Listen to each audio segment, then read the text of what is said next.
en la conferencia interactiva Violencia Obstétrica. Generalmente cuando nosotros hablamos de violencia siempre la asociamos pues al tema de pandillaje, al tema de la delincuencia juvenil. Cuando hablamos de violencia lo vinculamos a los problemas psicosociales que están vinculándose con el tema de la delincuencia en general.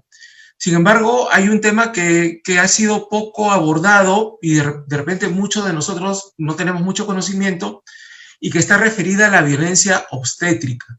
Y en ese sentido creo que este conversatorio o esta conferencia interactiva que vamos a tener nos va a permitir ampliar nuestros conocimientos, profundizar un poco más y conocer más sobre el tema de la violencia obstétrica. Está de más decir que la pandemia, que el coronavirus ha desnudado la gran deficiencia que tiene nuestro sistema de salud, no solamente a nivel de Perú, sino creo a nivel de Latinoamérica, Iberoamérica. Y esta deficiencia que se ha observado en nuestro sistema de salud ha permitido clarificar o hacer más notorios ciertas dificultades. Y en este caso, nuestra expositora va a hablar sobre el efecto que ha tenido la pandemia en el tema de la violencia obstétrica. Creo que nos queda aproximadamente una hora de mucho aprendizaje, de mucho intercambio de conocimientos. Y en ese sentido, quería, para que respondan a estas y otras interrogantes que nos estamos haciendo sobre la violencia obstétrica, voy a presentar a las dos invitadas. En primer lugar, a la colega Jenny Junco Supa. Actualmente ella es directora científica nacional del Instituto Peruano de Psicología y Ciencias Jurídicas. Jenny Junco es licenciada en Psicología y en Derecho, en Ciencias Políticas. Tiene un magíster en Psicología del Niño y el Adolescente. Actualmente es doctoranda en Psicología con estudios de maestría en Derecho Penal y diplomada en Estudios de Género. Jenny Junco tiene estudios en segunda especialidad en Psicología Jurídica y Forense y es conciliadora extrajudicial. Tiene experiencia laboral como psicóloga forense en el Instituto de Medicina Legal del Ministerio Público y es perito psicólogo vigente del Registro Nacional de Peritos Judiciales de la Corte Superior de Lima. Asimismo, se desempeña como consultora en contextos forenses y es colaboradora activa en los sistemas de justicia.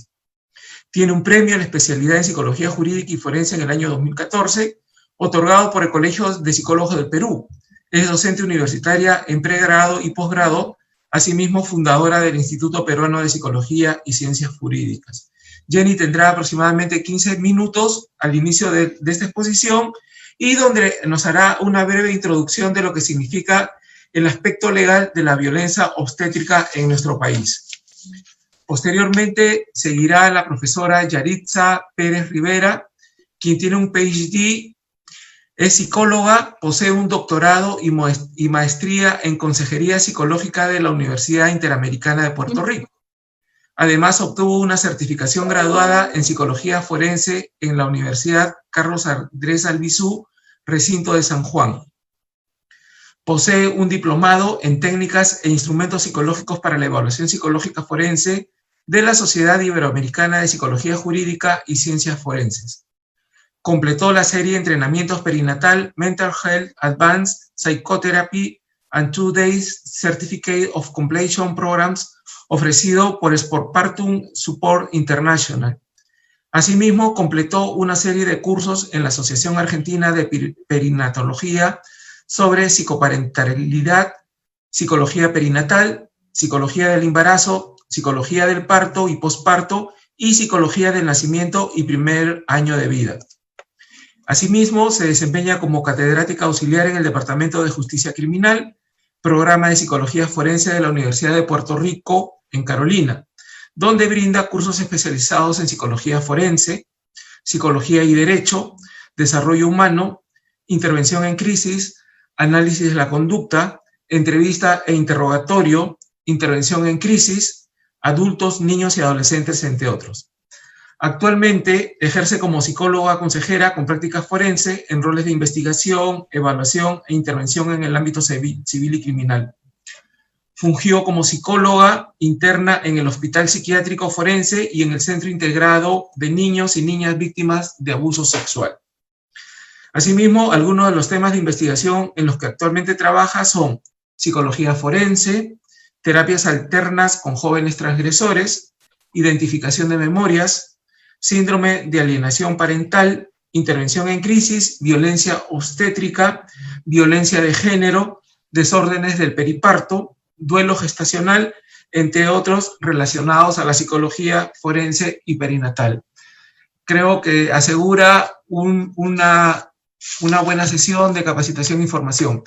Bueno, por mi parte les doy la bienvenida a todos y todas y dejo en uso de la palabra a Jenny Junco para hacer la parte introductoria sobre el tema de violencia obstétrica. Sí, gracias Percy, muchas gracias por acompañarnos siempre. El doctor Percy es una persona muy entregada en el tema y le agradezco mucho que esté con nosotros en las oportunidades que tenemos para poder compartir el conocimiento científico. Bien, en primer lugar quiero dar las gracias a todos los asistentes, a todos los participantes en este webinar de violencia obstétrica a nombre del Instituto Peruano de Psicología y Ciencias Jurídicas. También quiero dar las gracias a Yarixa Pérez, a quien tuvimos la oportunidad de conocerla. Ella estuvo con nosotros en el congreso que solemos hacer todos los años y también con una participación muy exitosa en la línea de trabajo que tiene que ver con los temas, ¿no?, de perinatal.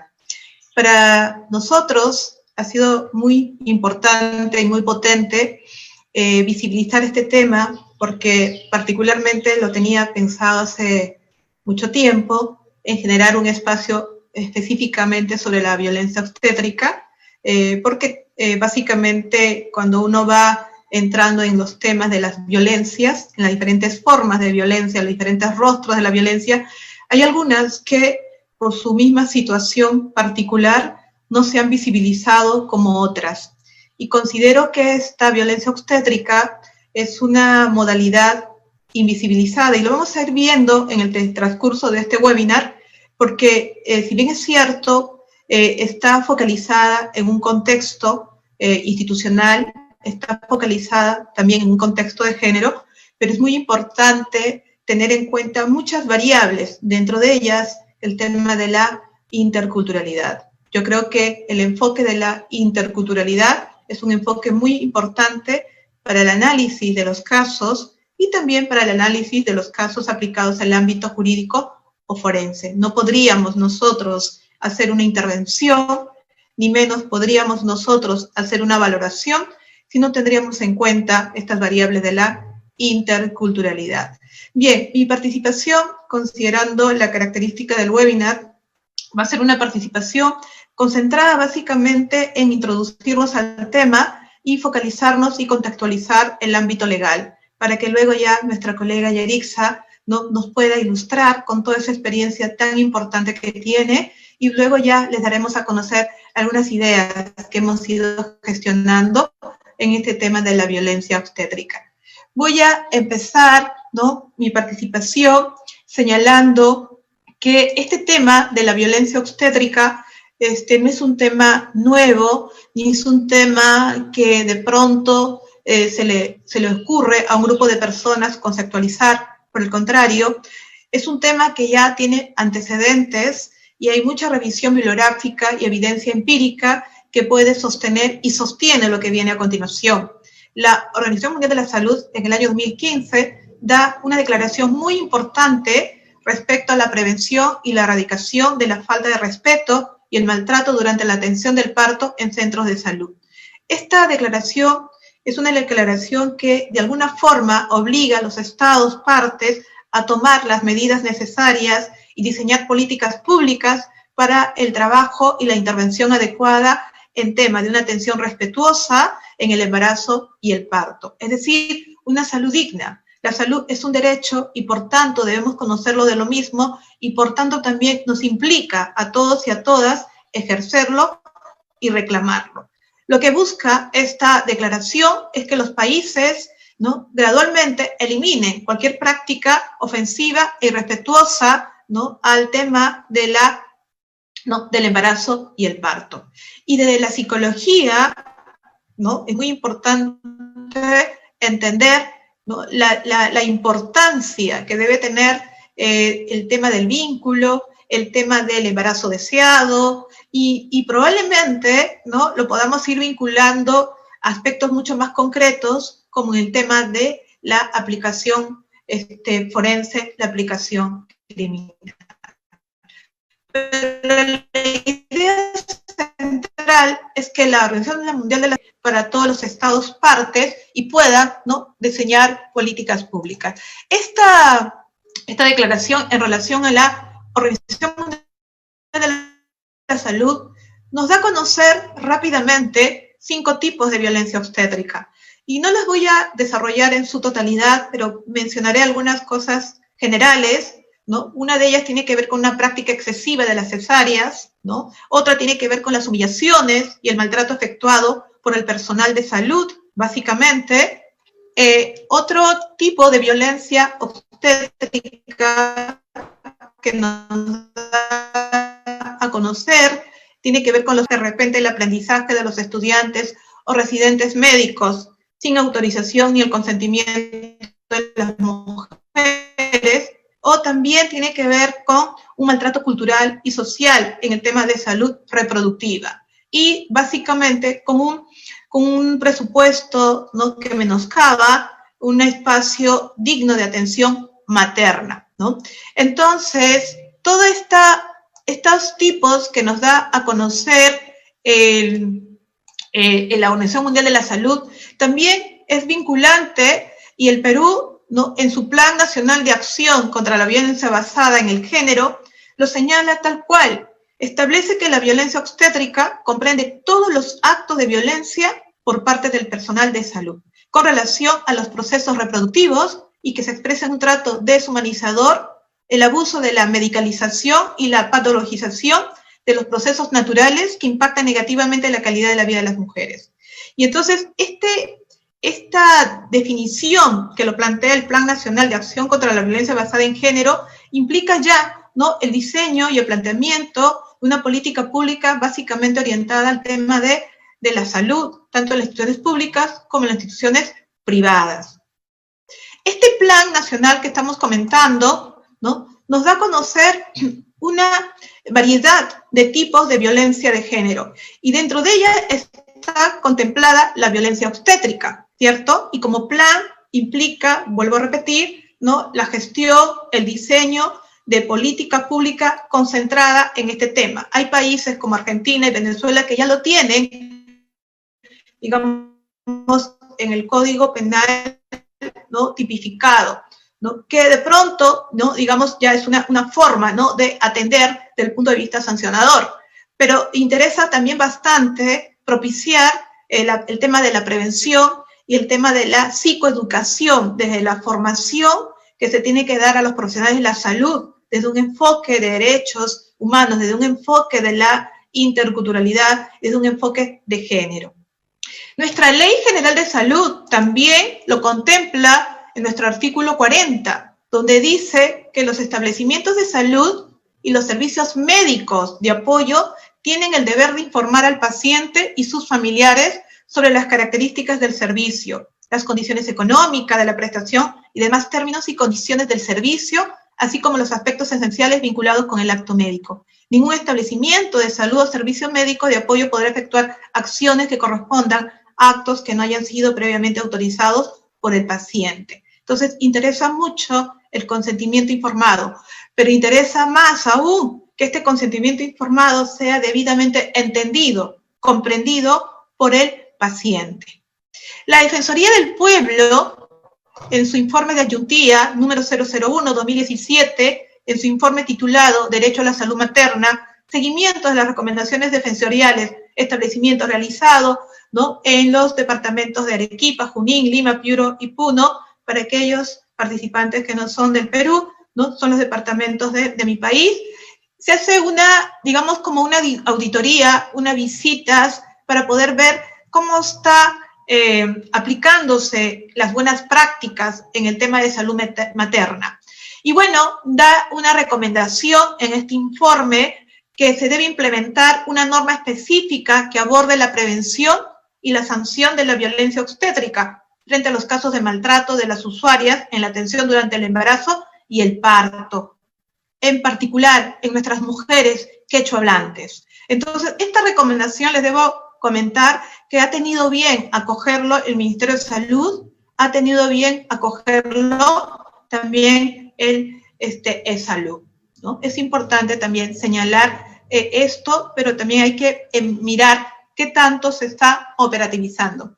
Me parecía pertinente y me parece oportuno también precisar que todo lo que estamos comentando y lo que vamos a comentar tiene evidencias empíricas, y me parecía importante compartir dos investigaciones que se ha realizado al respecto. Una investigación sobre violencia obstétrica y estrés en puérperas atendidas en un hospital de Chimbote en el año 2017.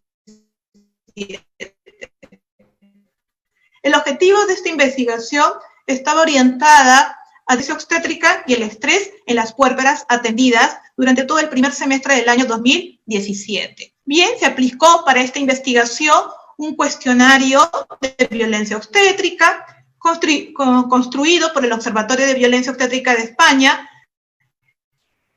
Este cuestionario fue validado, ¿no? Y también a 102 puérperas hospitalizadas en este departamento ginecobstétrico. ¿Qué hubo como resultado de dicha investigación? Bien, como resultado tenemos que el 47% han sido mujeres que han contestado el cuestionario de 20 a 24 años. El 60% tienen estudios secundarios, el 78% proviene de la región de la costa, ¿no? Y el 72% de zona urbana. Pero allí se identificó, ¿no?, en el 81% de las mujeres que han sido encuestadas, que ha habido violencia obstétrica.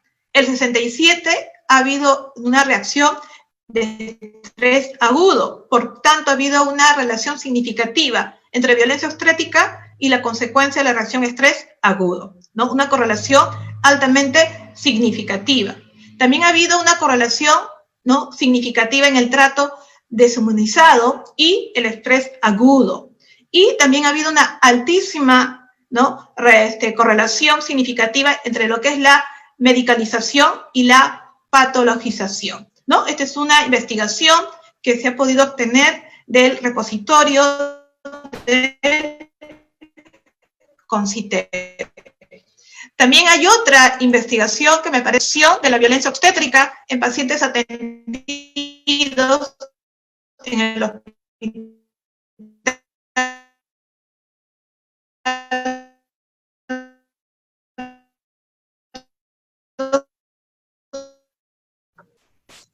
Doctor, hay dificultades con el audio.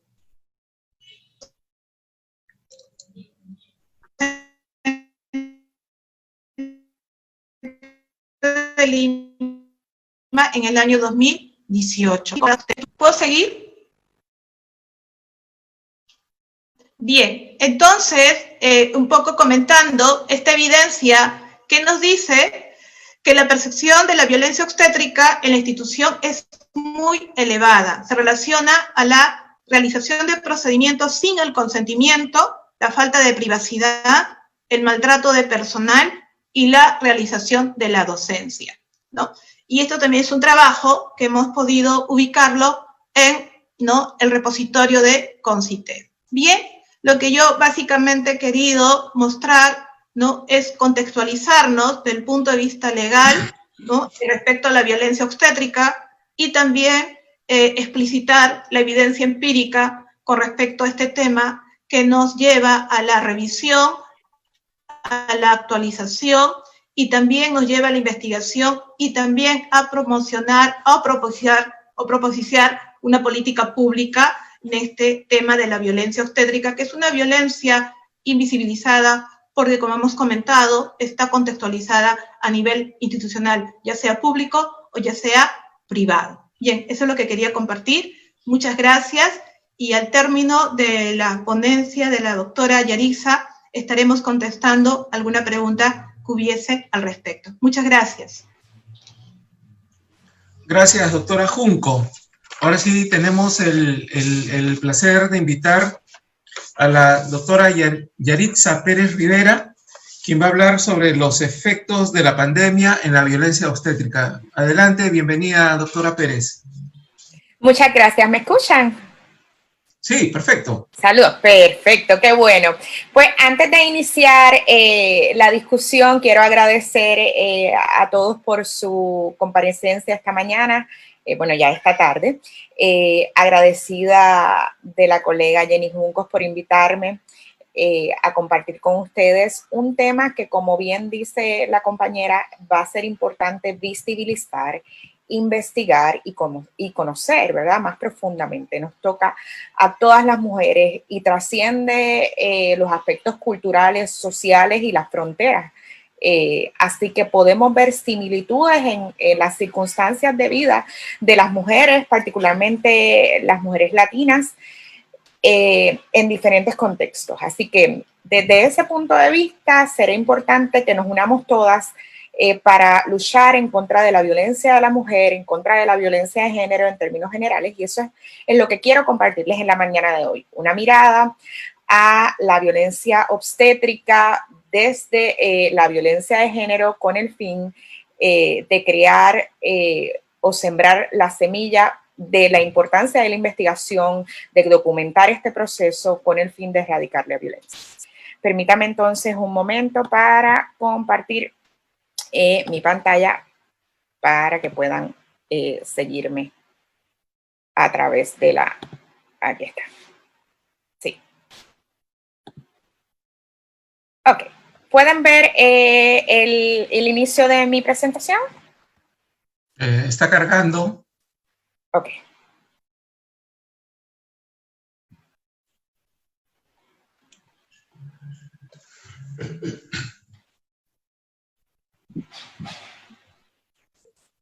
Me dejas saber cuándo puedes ver la presentación.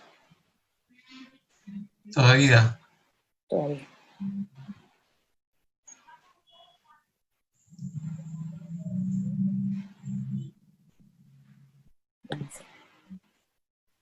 Ahí, y ahora sí, doctora, adelante. Ahora sí, ok, perfecto. Sí. Pues déjame entonces. De esta manera la puedes ver. Percy. No okay. se puede, no. Ok, perfecto. Bueno, pues aquí vamos entonces. Vamos a dejarlo de esta manera para que sea conveniente verlo. Quiero iniciar con este video. Me parece que no va a tener audio, pero sí se puede leer. Así que esto es una reflexión que no voy a poder compartirlo con ustedes. Luego se los comparto como... ahí está.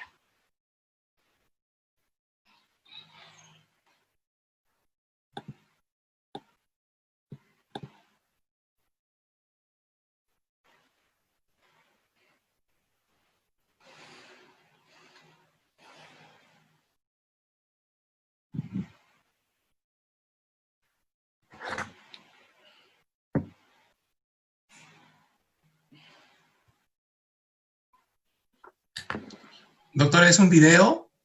Sí. ¿Lo pueden ver? ¿No? No, es una imagen congelada. Okay, buenos días, vamos para en iniciar presentación al costado de compartir. Sí, pero de esta manera me parece que no podían ver la presentación. Vamos a intentarlo. No. De esta manera no lo puedes ver, ¿no? No, de ahí no se puede, no. Ok. Bueno, pues vamos a continuar con lo próximo. De todos modos, cuando estemos en la sección de preguntas, entonces les comparto el enlace del video para que lo puedan ver. Es un video corto que explica de manera concreta algunos ejemplos de lo que es la violencia contra la mujer en el ámbito de salud. Pero vamos entonces a trabajar los detalles de este tema.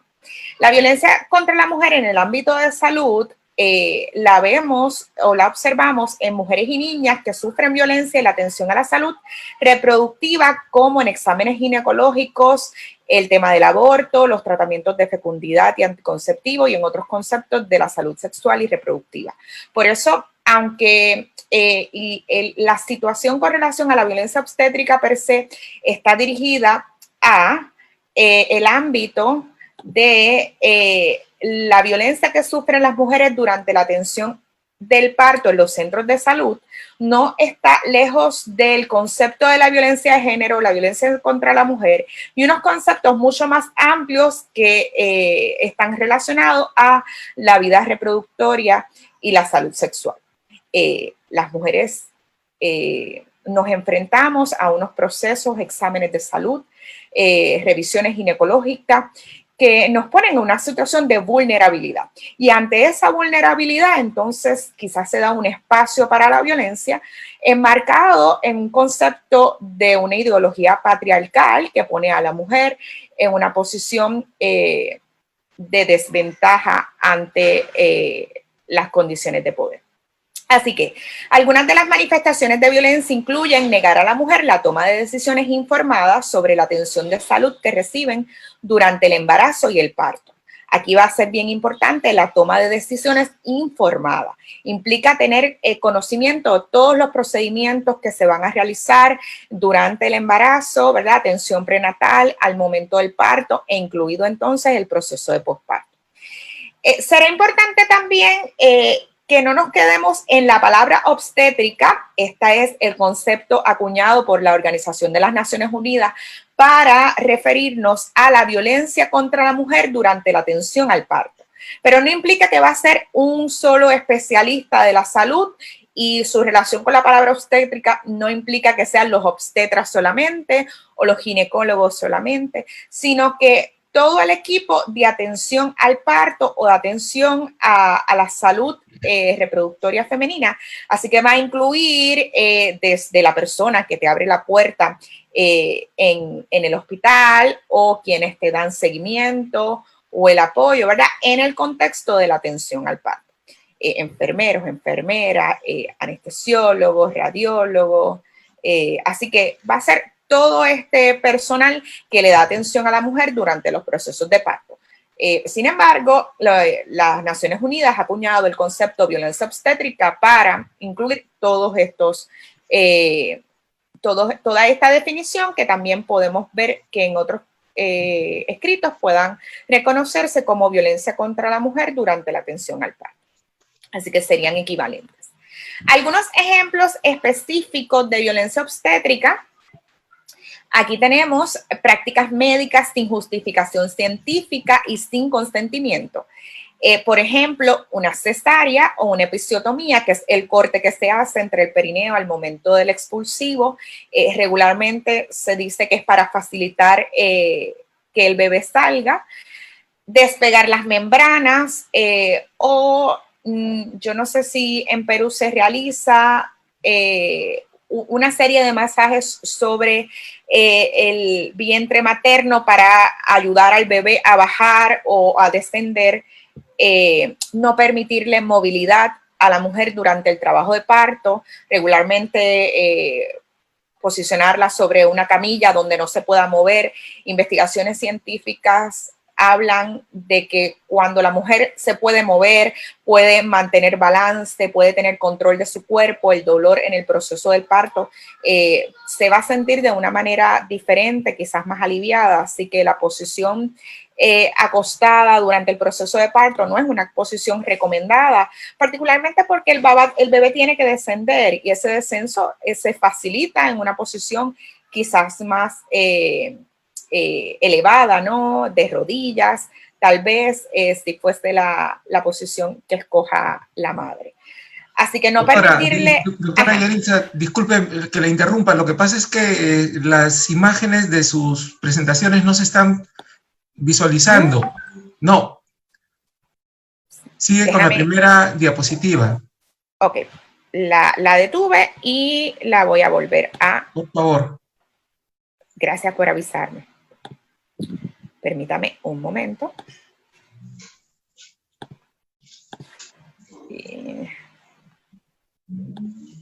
Para con mi pantalla nuevamente. Ahora sí, ajá. ¿Ahora sí? Ahora sí. Ok. ¿Y ahora que la cambié?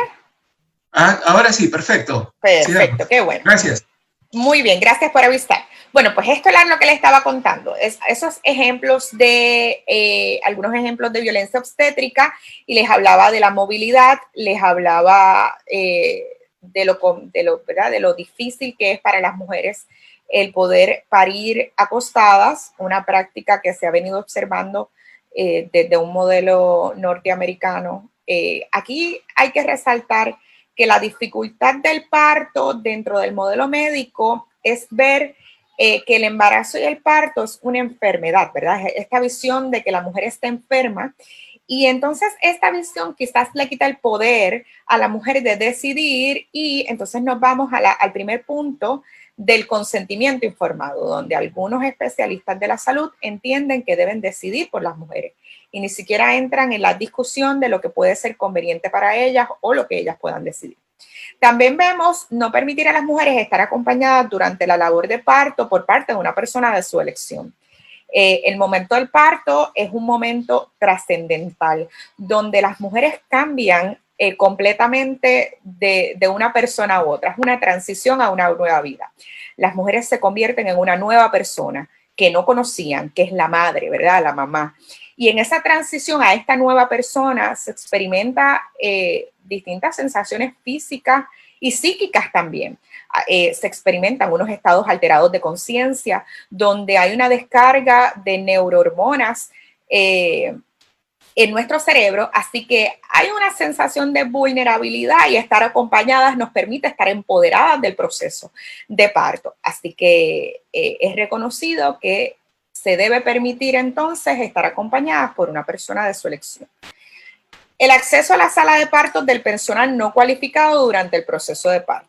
Esto lo vemos mucho, en especial cuando son hospitales, escuelas, ¿verdad? Hospitales académicos, donde definitivamente, por un lado, sí podemos decir que necesitamos que los estudiantes se capaciten, pero la capacitación de los estudiantes no puede ser más importante que la privacidad y el respeto y la dignidad de las mujeres en procesos de parto.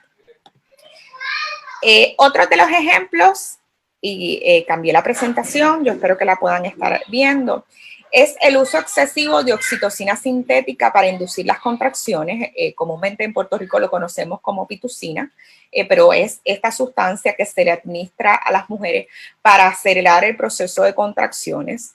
El uso manual del fondo intrauterino, eso se conoce como la maniobra Kister, no es recomendada. Esa es la que le dije, que pone presión sobre el vientre materno para ayudar al descenso. Permitir estudiantes al acceso al parto durante exámenes vaginales sin consentimiento, lo que afecta a la privacidad e intimidad de la mujer. Maltrato emocional, agresiones verbales y comentarios sexistas, como por ejemplo, estás demasiado gorda, no puedes recibir la anestesia, o cuando estabas teniendo sexo con tu marido, no te acordaste que esto iba a doler, ahora aguanta.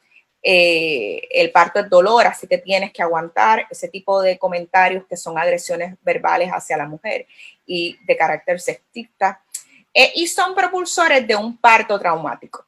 Y un parto traumático promueve factores de riesgo a los trastornos del periparto, ¿verdad? Trastornos psicológicos con inicio durante el embarazo o el parto, y que dificulta la salud mental materna. Esto lo tenemos que ver combinado con los procesos de género, ¿verdad? No lo podemos ver en un contexto exclusivo de la violencia obstétrica, sino que ese contexto del género que refleja, mantiene y explica las diferencias al acceso al poder. Es que aunque las mujeres seamos más, tenemos dificultades en el acceso al poder. Esa clasificación que da la construcción social, probablemente desde una ideología patriarcal, donde las mujeres están en una posición de sumisión ante el género masculino, que está dotado entonces de poder. Pero aquí hay que tener en cuenta que la violencia obstétrica trasciende y pone los conceptos de la masculinidad y la feminidad en roles asignados al hombre y a la mujer, donde están forzados a tener unas conductas específicas, unos roles específicos, pero que se ven en desventaja ambos géneros. Así que yo les planteo a la discusión, a las hipótesis, que no es solamente violencia contra la mujer, y van a ver un poco más adelante a qué me refiero. Esa desigualdad por género, donde se dan ese desbalance de poder y la inequidad, reconocido por Amnistía Internacional en su cumbre del 2006, es una violencia que es inaceptada, ya sea perpetrada por el Estado, los agentes o por los miembros de la familia o extraños, en lugares públicos, en esfera privada, en tiempos de paz y de conflicto. Quizás nuestro problema como comunidad latinoamericana de de la violencia contra la mujer en el contexto del hogar, de la violencia doméstica. Es un problema tan difícil y tan grave. Nosotros en Puerto Rico tenemos una emergencia con la violencia hacia la mujer en el contexto del hogar, del área doméstica, donde mueren muchas mujeres a manos de sus parejas. Y definitivamente es un problema que hay que tocar, que hay que visibilizar, que hay que continuar hablando. Pero ese no es el único problema que enfrentamos las mujeres. Lo enfrentamos desde el contexto del Estado, desde el contexto de la sociedad, desde esta idea que tiene la gente de que la maternidad es instintiva, y las que hemos sido madres sabemos que la maternidad es aprendida. Así que hace difícil, particularmente por esos roles que se le otorga a la mujer. Así que ese impacto de las diferencias por género tocan a todos, especialmente los derechos reproductivos, en los debates sobre el aborto, que los vemos en nuestros países como constantes. El derecho del no nacido, recientemente en Puerto Rico tuvimos toda una polémica por el cambio a nuestro Código Civil que le otorga derechos al no nacido, poniendo en dificultad a las mujeres en términos de decidir si quieren continuar con un embarazo o no. Así que esto trasciende, ¿verdad? En ocasiones la discusión para verla desde el concepto de violencia de género, como hablaba la compañera Junco, la esterilización. Puerto Rico tiene una historia de esterilización muy triste, donde la mayoría de las mujeres están esterilizadas luego de un parto o dos partos, y nosotros acá tenemos una dificultad en los números poblacionales porque ha descendido extraordinariamente. Para que tengan una idea, hoy vemos números de muertes mayores a los números de nacimiento, y eso tiene un impacto económico y social en la sociedad puertorriqueña. Los derechos de los niños también van a estar implicados aquí, de qué prácticas ellos pueden recibir y qué prácticas no, y quién tiene el derecho entonces de protegerles. Oportunidades económicas, a mí me incomoda escuchar frases como el disfrute de licencia por maternidad. Nuevamente, las que hemos sido madres, aunque la maternidad es maravillosa y tener un niño es una experiencia trascendental, hace un momento les decía, donde nacemos de nuevo, ¿verdad? Y nacemos como una persona diferente, que incluso nos llamamos diferente, ahora nos llamamos madres. Pero disfrutar quizás no es el adjetivo correcto, porque es una transición a una nueva vida cargada de mucha ansiedad, de mucho estrés, de cambios muy rápidos, porque tienes 40 semanas como mucho para cambiar de una persona a otra, para empezar a conocer a tu familia, para conocer una persona que no habla, ¿verdad? Que es un bebé y que tienes que descubrirlo por completo. Así que ese proceso de aprendizaje requiere de mucho esfuerzo. Las mujeres no están de vacaciones, están haciendo una transición importante para la sociedad.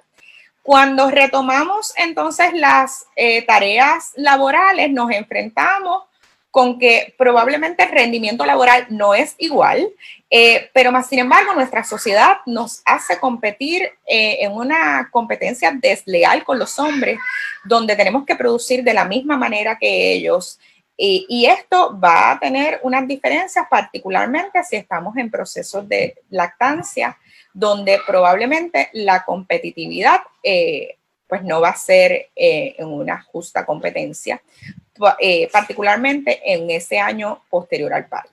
En la serie de Working Mom que transmite la aplicación de Netflix, puede ponerles en contexto de lo que les estoy mencionando. Así que esa violencia de género, esas dificultades de acceso al poder, quienes dominan el poder, el gobierno, los servicios de salud y la clase médica, debemos preguntarnos que aunque las mujeres somos más, pero somos un grupo marcado por la desigualdad, porque aún así son otros los que toman las decisiones como políticas públicas en los países. Por ejemplo, en Puerto Rico, en la legislatura hay más hombres que mujeres, y no es solamente por la cantidad, sino que la discusión y el contenido de las medidas que allí se discuten favorecen principalmente a las mujeres versus los hombres. Entonces nos debemos preguntar, ¿qué hace que las mujeres médicos practiquen la violencia obstétrica? Debemos comenzar a ver las mujeres profesionales como un foco para cambiar la violencia, porque estas mujeres probablemente han tenido que enfrentarse a la desigualdad y a luchar contra este género para convertirse en especialistas y profesionales. ¿Verdad? Esa fuerza que tenemos que tener las mujeres para competir en un mundo de hombres, y que hace que se normalice la violencia, que adoptemos prácticas similares a las que tienen los hombres dentro de ese modelo patriarcal, y donde entendemos que la violencia es parte de la experiencia. Esa idea de que para parir te tiene que doler o tienes que sufrir, que las mujeres tienen que sufrir en diferentes contextos, que la belleza es sufrida, que eso es parte, que las madres sufren, que el dolor es parte de la experiencia, y eso es algo que no debería ser así. Entonces, pues esos son de los ejemplos que les comparto en esta mañana. Así que algunas recomendaciones de las Naciones Unidas. Primero, es un enfoque de desarrollo humano. Todos los seres humanos nacen libres e iguales en dignidad y derechos. Así que si usted observa que existen diferencias entre hombres y mujeres, ahí es donde va a encontrar que trasciende las leyes locales, sino que es un efecto internacional a que todos nacemos libres e iguales de oportunidades. Que si un procedimiento puede ser malo para los hombres, también puede ser malo para las mujeres. Así que desde ese enfoque debemos tener en cuenta el consentimiento informado. Respetar la autonomía de las mujeres, su integridad y su capacidad para tomar decisiones informadas sobre su salud reproductiva. ¿Quién tiene derecho de decidir sobre su cuerpo? ¿Quién tiene derecho de decidir cuántos hijos quiere tener? Esta idea de la esterilización como concepto que otro toma la decisión y no las mujeres, quien al final del día experimentan cambios en su cuerpo, experimentan cambios en su psiquis, y van a tener una responsabilidad sobre la crianza a largo plazo.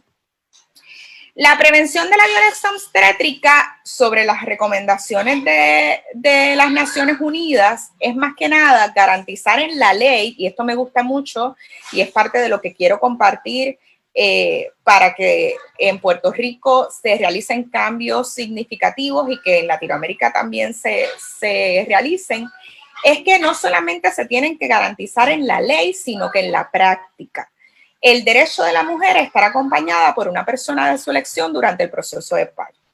Y para mí es trascendental esto de que la ley y la práctica, porque la doctora Juncos, al igual que yo, hemos visto que en nuestras leyes, en la ley de Perú, en la ley de Puerto Rico, ya se contempla la violencia como algo que no debe darse.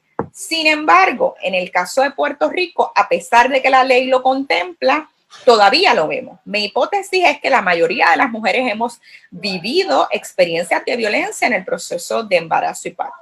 Así que la Organización de las Naciones Unidas no solamente lo indica que debe considerarse esto en la ley, sino que debe trasladarse a la práctica.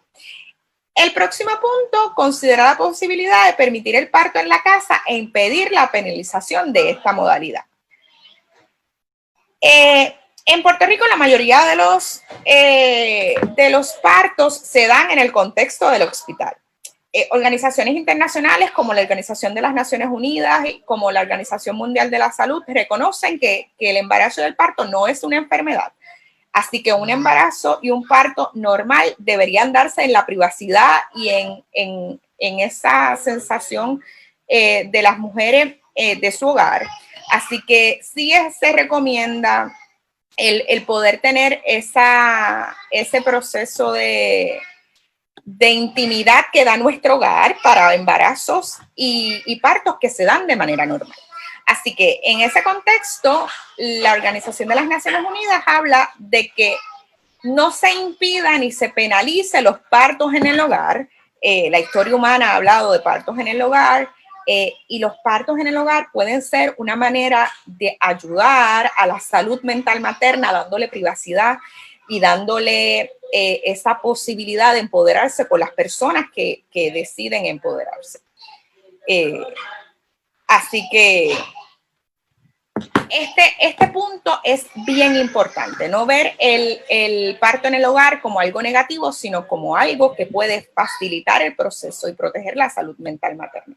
Claro, existen unos contextos donde el hospital es el mejor lugar, claro que sí. Unos riesgos, si es un embarazo de alto riesgo, si es un parto que viene con dificultades, pues definitivamente el hospital será el mejor lugar. Pero como no vemos el embarazo y el parto como una enfermedad, sino como una transición a otra etapa de vida, entonces el parto en el hogar en esos contextos es una recomendación positiva.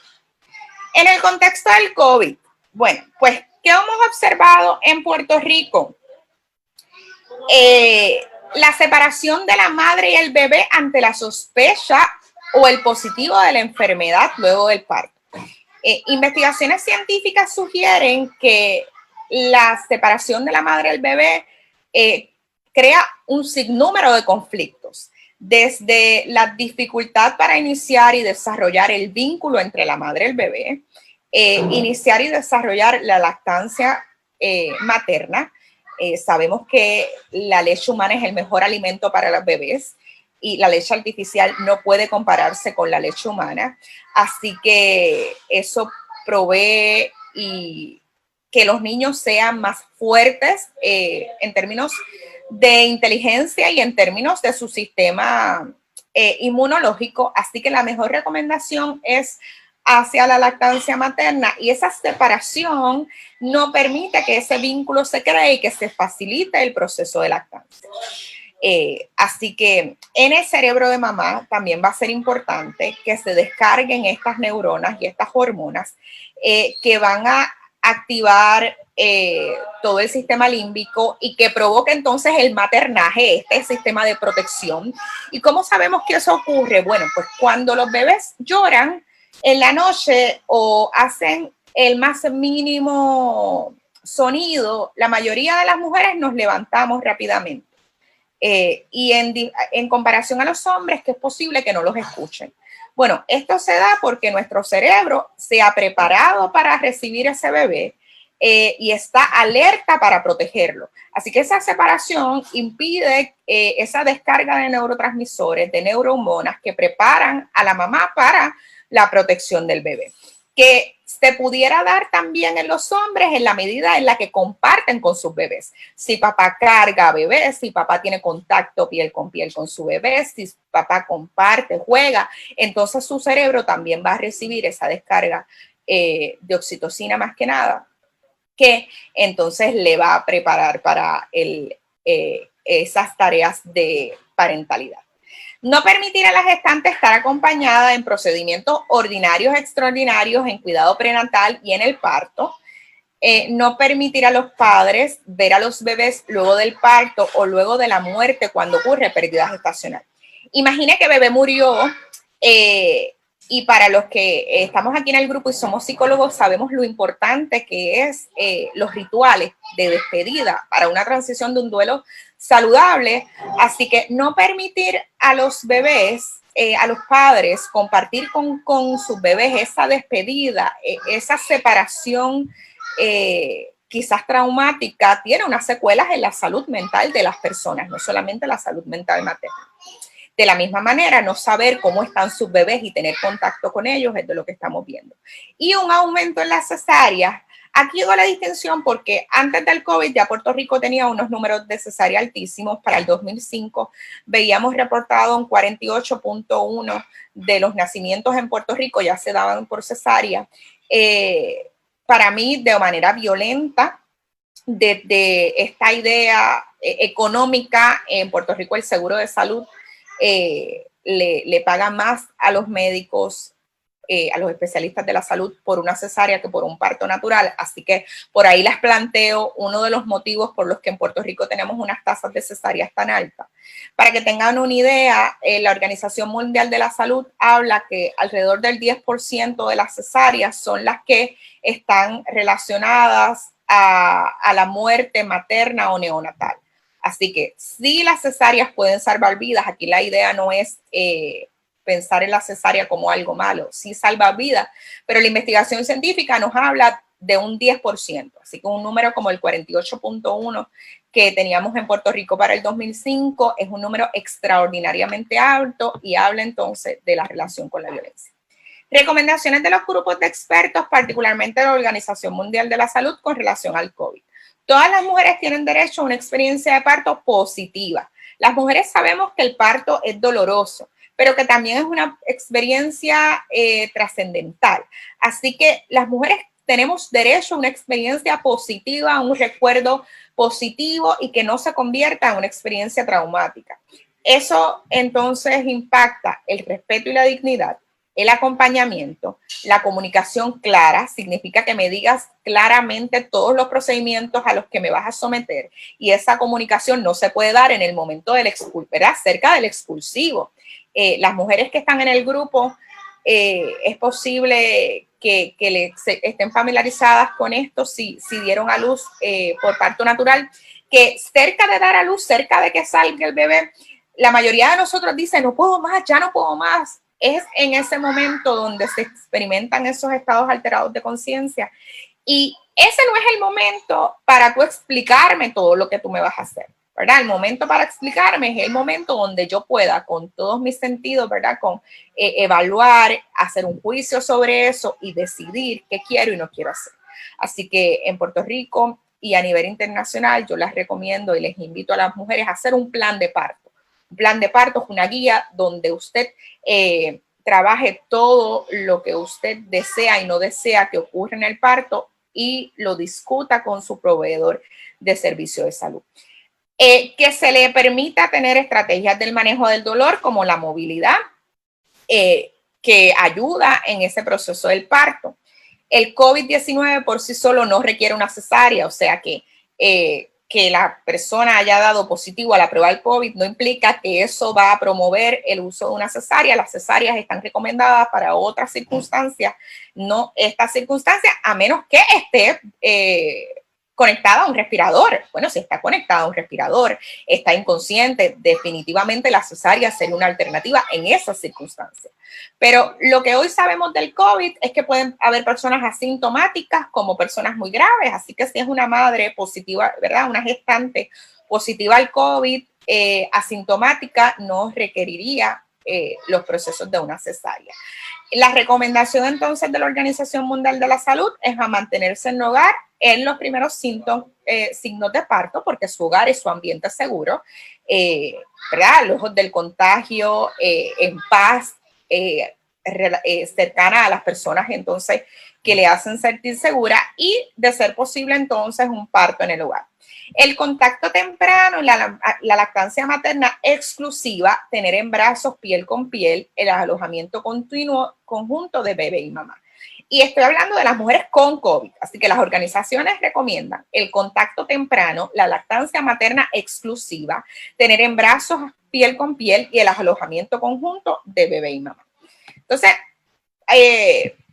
a veces me preguntan, ¿cómo esto es posible? Vamos a poner en riesgo la salud de un bebé que no tiene, ¿verdad? Que su sistema inmune es vulnerable. ¿Qué nos dice entonces ese grupo de expertos? Que las mamás, las papás, las familias e incluso el ambiente hospitalario son los responsables de tener una buena higiene, usar mascarilla, lavarse las manos frecuentemente y entonces tomar esas medidas de higiene seguras para que entonces bebé se beneficie, porque esos beneficios de la leche humana, de la lactancia materna, han sido fuertemente evidenciados y es el mejor alimento que los bebés pueden tener.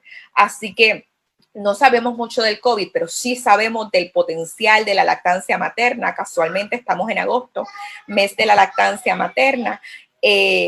Así que como conocemos los factores positivos y protectores de la salud física y emocional que puede proveer, del vínculo que puede facilitar la lactancia, sabemos que eso es algo que protege al bebé y que no le vamos a negar a los bebés esa posibilidad por el COVID. Por eso es que yo hablo de la violencia obstétrica desde un concepto de violencia de género, porque quitarle la posibilidad a los bebés de tener acceso al mejor alimento que pueden tener, que le da un sinnúmero de beneficios, es violencia de género hacia los bebés, independientemente sean hombre o mujer. Así que es necesario fortalecer la orientación y el apoyo para alimentarlos con leche materna, de la extracción de leche si fuera necesario, en el caso de que la mujer con COVID entonces no pueda amamantarlo porque esté demasiado deteriorada su salud, porque no pueda respirar, porque esté en un respirador artificial. Entonces la extracción de leche y eventualmente la relactación, que es ese proceso de aprendizaje donde acompañamos a las madres para que aprendan a lactar. Nuevamente, la lactancia no es instintiva, es aprendida, y aunque nosotras sí nos va a salir leche desde el momento del parto, quizás un poquito después, en lo que baja la leche, debemos aprender a lactar, debemos aprender a coger al bebé, debemos aprender a acercarlo, y bebé debe aprender a poder lactar también, a cómo coger el seno, para no lastimar a mamá. Así que es un proceso de vínculo y de aprendizaje continuo, y en el caso en el que se estuviera usando la extracción de leche, entonces debemos ayudar, apoyar a esas mamás a relactar una vez entonces esté mejor de salud. La mejor alternativa cuando no se puede entonces amamantar directamente o que hay limitaciones de leche materna por parte de esa madre es la leche de donante humana. La leche de donante humana, porque reconocemos entonces la leche humana como el mejor alimento del bebé por encima entonces de las leches artificiales.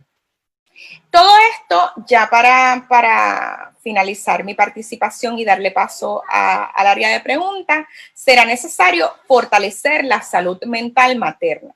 Es bien difícil que los bebés se expongan a la violencia antes de nacer, porque la violencia obstétrica, todo eso que discutimos en algunos ejemplos, nos plantea violencia para la madre y violencia para los bebés. La evidencia científica habla de que el estrés durante el embarazo tiene repercusiones significativas sobre el infante, y lo vemos muchos años después, a largo plazo, en trastornos de déficit de atención, en trastornos de ansiedad, en dificultades en el aprendizaje a nivel de desarrollo cognitivo de esos infantes cuyas madres tuvieron estrés durante el embarazo. Así que va a ser bien importante fortalecer la salud mental materna y no exponer a los bebés a la violencia y al estrés, porque, como les mencioné, la investigación habla de que esto tiene unas repercusiones en ella. Y pudiéramos a nivel de hipótesis plantearnos si esa violencia desde antes de nacer pudiera estar relacionada a la violencia en general que vemos en nuestros países de Latinoamérica. Altas tasas de violencia de todo tipo, violencia en el hogar, violencia en las pandillas, violencia en el caso de Puerto Rico, del crimen organizado y el narcotráfico. Así que podemos comenzar a hacer investigación para ver qué relación hay entre esas experiencias de violencia desde el útero materno y cómo vemos las tasas de violencia en la actualidad. Así que para fortalecer la salud mental de materna debemos reducir la violencia en general, dar a conocer la violencia obstétrica por medio de educación, que es en actividades como esta, promover el acompañamiento a la mujer durante el trabajo de parto, antes, durante y después. A veces las personas creen que lo difícil es en el embarazo. Para mí lo más complicado es el posparto, ¿verdad? Y la crianza. Necesitamos mucho apoyo durante ese proceso de posparto y posparto. Y si ese parto inició como una experiencia traumática, donde las madres están en riesgo de desarrollar un sinnúmero de trastornos, entonces debemos tener especial cuidado en esta área. Permitir el alojamiento conjunto para desarrollar el vínculo entre la madre y el bebé y para facilitar la lactancia. Eso nos va a ayudar a minimizar la aparición de trastornos del periparto. Los trastornos del periparto son los trastornos psicológicos de inicio en el embarazo, en el parto o en el posparto. Y deben verse con especial interés porque tienen unas repercusiones distintas a lo que vemos de ordinario en los trastornos psiquiátricos.